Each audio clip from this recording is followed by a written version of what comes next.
آج کی اس وضاحت میں ہم ایک ایسے موضوع پر بات کرنے والے ہیں جو سیدھا ہمارے دلوں سے جڑا ہے۔ ہم صوفیاء کرام کے ان انتہائی گہرے اور خوبصورت رازوں پر سے پردہ اٹھائیں گے جو بتاتے ہیں کہ اصل میں دعائیں کب اور کیسے قبول ہوتی ہیں۔ تو چلیے اس روحانی سفر کا آغاز کرتے ہیں۔ یا اللہ، آخر میری دعا کیوں قبول نہیں ہوتی؟ دیکھیے، کبھی نہ کبھی رات کے اس گھنے اندھیرے میں سجدے میں روتے ہوئے ہر انسان کے اندر سے یہ بے بسی کا سوال ضرور نکلتا ہے۔ جب لگتا ہے نا کہ ہم تو پوری طاقت سے پکار رہے ہیں پر کوئی سن ہی نہیں رہا، ایک عجیب سی اکیلا پن کا احساس ہوتا ہے۔ لیکن کیا واقعی ایسا ہوتا ہے؟ کیا سچ میں پکاریں انسنی رہ جاتی ہیں؟ تو سب سے پہلے اس بنیادی سوال کو دیکھتے ہیں، کیا ایک دعا کبھی ریجیکٹ بھی ہوتی ہے؟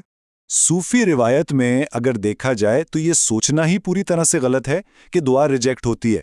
حضرت رومی رحمت اللہ علیہ کا ایک بہت ہی عظیم قول ہے، فرماتے ہیں کہ ہر پکار کا جواب آتا ہے، لیکن ہر جواب تمہاری مرضی کا نہیں ہوتا، یعنی رسپانس تو ہر قول کا ملتا ہے۔ اصل صوفی وہی ہے جو اپنی چھوٹی سی مرضی کو خالق کی اس بڑی مرضی میں فنا کر دے، کیونکہ وہ وہی عطا کرتا ہے جو حقیقت میں بہترین ہوتا ہے، بھلے ہی اس وقت ہماری سمجھ میں نہ آ رہا ہو۔ اب آتے ہیں اس ہستی کی طرف جس سے دعا مانگی جا رہی ہے۔ یقین اور اللہ کی لامحدود قدرت کا آپس میں بہت گہرا تعلق ہے۔ ذرا ٹھہر کر سوچئے، ہم مانگا کس سے رہے ہیں؟ اس رب سے جس نے حضرت موسیٰ علیہ السلام کے آگے اس عظیم سمندر کو پھاڑ کر راستہ بنا دیا، جس نے حضرت ابراہیم علیہ السلام کے لیے دہکتی ہوئی آگ کو ٹھنڈا کر دیا، جس نے حضرت زکریا علیہ السلام کو اس عمر میں اولاد سے نوازا جب کوئی امید نہیں بچی تھی، اور حضرت سلیمان علیہ السلام کو ہواؤں اور جنوں سمیت پوری کائنات کی عظیم سلطنت دے دی۔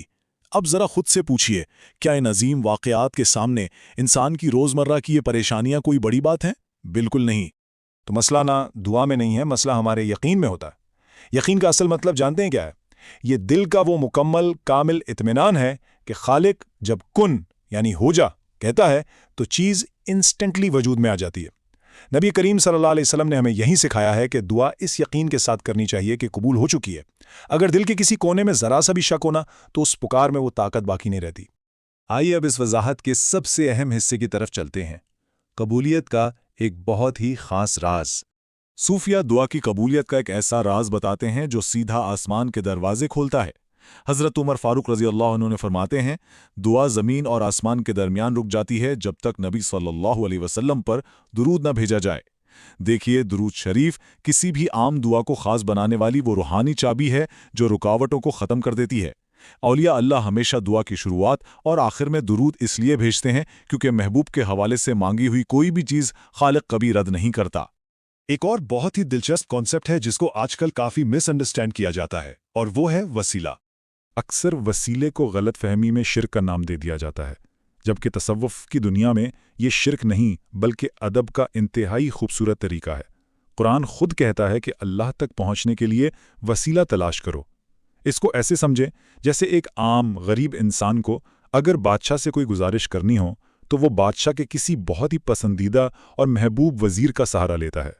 بالکل ویسے ہی ایک مومن خالص ادب کے ساتھ اللہ کے محبوب نبی صلی اللہ علیہ وسلم اور اولیاء اللہ کے ذریعے اپنی بات بارگاہ الہی میں پیش کرتا ہے۔ اس بات کو خواجہ غریب نواز رحمت اللہ علیہ نے کتنے خوبصورت انداز میں بیان کیا ہے۔ فرماتے ہیں، جو اللہ کے دوستوں سے محبت کرتا ہے، اللہ اس کی زندگی میں رحمت کے دروازے کھول دیتا ہے۔ یہاں یہ یاد رکھنا بہت ضروری ہے کہ اولیاء اللہ کی اپنی کوئی ذاتی یا الگ قدرت نہیں ہوتی، ان کا یہ بلند مقام انہیں صرف اور صرف اللہ کی مہربانی اور گریس سے ملا ہوتا ہے۔ لیکن تب کیا ہوتا ہے جب دعا قبول ہونے میں وقت لگنے لگتا ہے؟ دعا میں اس دیر کا آخر مقصد کیا ہے؟ سب سے پہلے تو اس بات کو دل میں بٹھا لیجئے کہ تاخیر کا مطلب انکار بالکل نہیں ہوتا۔ کیا آپ جانتے ہیں کہ حضرت یعقوب علیہ السلام نے اپنے بیٹے حضرت یوسف علیہ السلام سے دوبارہ ملنے کے لیے کتنے سال دعا مانگی تھی؟ تقریباً 40 سال۔ یہ لمبی تاخیر کوئی سزا نہیں تھی۔ صوفیہ سمجھاتے ہیں کہ خالق کبھی کبھی دعا فوراً اس لیے پوری نہیں کرتا کیونکہ وہ اپنے بندے کی آواز، اس کی طلب اور اس کی پکار کو سننا پسند کرتا ہے۔ جس وقت کوئی پریشان انسان ریجیکشن سمجھ کے رو رہا ہوتا ہے، وہ اصل میں رب کی محبت اور انتہائی گہری توجہ ہوتی ہے۔ حضرت رابعہ بصری رحمت اللہ علیہ کا قول اس پوائنٹ پر پوری نایاب روشنی ڈالتا ہے۔ فرماتی ہیں، میں نے جب بھی دعا میں دیر دیکھی تو سمجھ لیا اللہ مجھے اپنے قریب کر رہا ہے۔ ذرا سوچئے، یہ کتنا بڑا پیراڈائم شفٹ ہے۔ جو ڈیلے پہلے سزا لگ رہا تھا وہ اچانک خالق کے اور قریب جانے کا ایک انویٹیشن بن جاتا ہے۔ ہوتا کیا ہے نا، انسان بہت دفعہ ضد پکڑ لیتا ہے کہ بس یہی ایک مخصوص دروازہ کھلنا چاہیے، ایک عجیب سی بے چینی اور ڈسپریشن ہوتی ہے۔ لیکن دوسری طرف خالق اپنی الہی حفاظت کے تحت اس دروازے کو سختی سے بند رکھتا ہے۔ کیوں؟ کیونکہ انسان کی نظر وہاں تک نہیں جاتی جہاں تک خالق دیکھ رہا ہے۔ ہو سکتا ہے اس دروازے کے پیچھے خود انسان کی اپنی بربادی ہو۔ تو آسان لفظوں میں جو دعا آپ کو قبول ہوتی ہوئی نظر نہیں آ رہی نا، وہ بہت ممکن ہے کہ اصل میں آپ کے بچاؤ کا ایک انتظام ہو۔ اور پھر زندگی میں ایک مقام ایسا بھی آتا ہے جب دل سچ میں ٹوٹ چکا ہوتا ہے۔ تصوف کا سب سے نرم اور حسین حصہ یہ ہے کہ جب دنیا کے تمام سہارے چھوٹ جاتے ہیں، جب ایک انسان مکمل طور پر بکھر جاتا ہے اور اپنی ساری امیدیں کھو بیٹھتا ہے، تو دعا کے لیے اس وقت سب سے طاقتور برتن اس کا اپنا ٹوٹا ہوا دل بن جاتا ہے۔ ایسے وقت میں جب کوئی راستہ نظر نہیں آتا، تب خالق اپنے بندے کے سب سے زیادہ قریب ہوتا ہے۔ تو اگر کبھی ایسے ٹوٹنے یا بالکل ڈھیر ہو جانے کا احساس ہو تو تھوڑی تسلی رکھیے، کیونکہ اس کا مطلب ہے آسمان کے دروازے کھلنے کے بہت قریب ہیں۔ تو ان سب باتوں سے ہم عملی طور پر کیا سیکھ سکتے ہیں؟ جب آپ اندھیرے میں اکیلے بیٹھے ہوں تو ان 3 سٹیپس کو ضرور آزمائیں۔ پہلا، اللہ کے محبوب نبی صلی اللہ علیہ وسلم پر کثرت سے درود بھیجیں۔ دوسرا، بنا کسی شک کے بالکل سچائی اور کامل ادب کے ساتھ خالق سے سیدھی اور بار راست بات کریں۔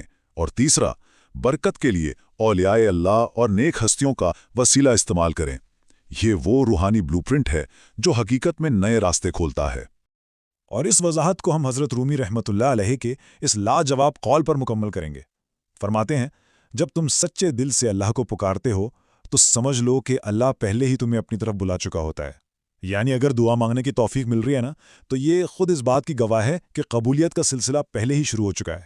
امید ہے ان رازوں سے آپ کو بہت سکون ملا ہوگا، لیکن جانے سے پہلے ذرا اس سوال پہ غور کیجیے۔ آج رات جب اکیلے میں آپ کے ہاتھ دعا کے لیے اٹھیں گے تو کیا دل میں اب بھی خالی ہاتھ لوٹنے کا خوف ہوگا، یا کن کے ہونے کا وہ اٹوٹ کامل یقین؟